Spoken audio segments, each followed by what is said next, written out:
आपल्या आयुष्यात असे काही मौल्यवान क्षण असतात जे आपण आठवणींच्या कुपीत जपून ठेवतो.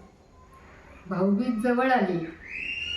मोठा भाऊ मनोहर, ज्याला आम्ही आप्पा म्हणतो, त्यानं त्यावेळी जी ओवाळणी घातली ती मी अशीच जपून ठेवली. तो माझ्यापेक्षा 2 वर्षांनी मोठा.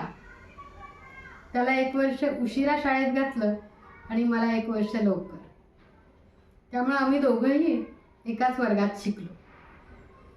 अतिशय शांत असलेला माझा भाऊ खूप हुशार होता. पुढे त्याने कॉमर्सला आणि मी आर्ट्सला ॲडमिशन घेतली. BCom व BA नंतर पुढे त्याला MCom आणि मला MA करायचे होते.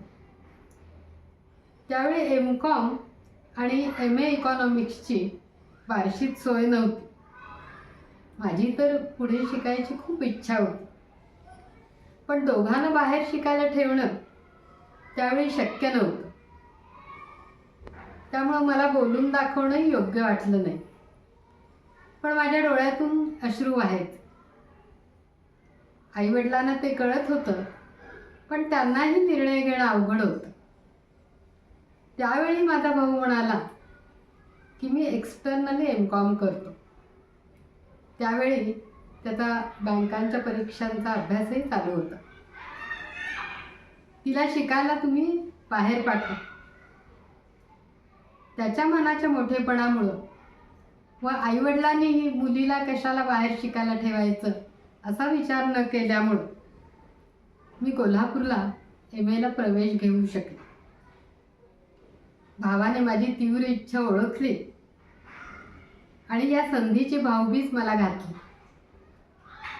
पुढे अनेक प्रसंगी त्याने योग्य सल्ला दिला.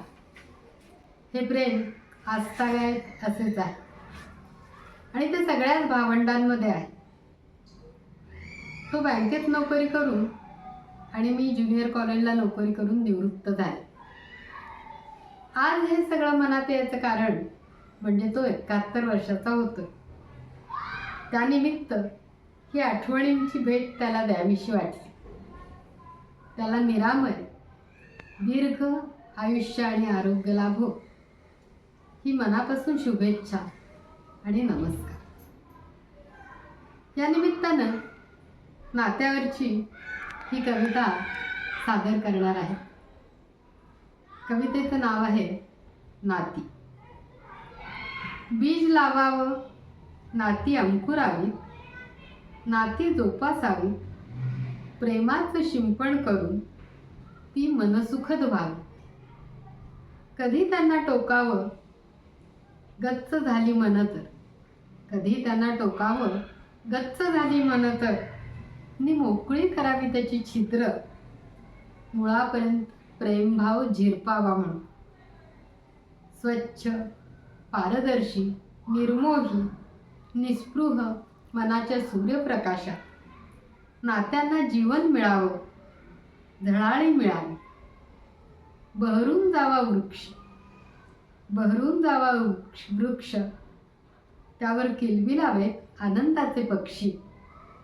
अशा या कल्पवृक्षाखाली व्हावी सदिच्छांची पूर्ती, अशा या कल्पवृक्षाखाली व्हावी सदिच्छांची पूर्ती.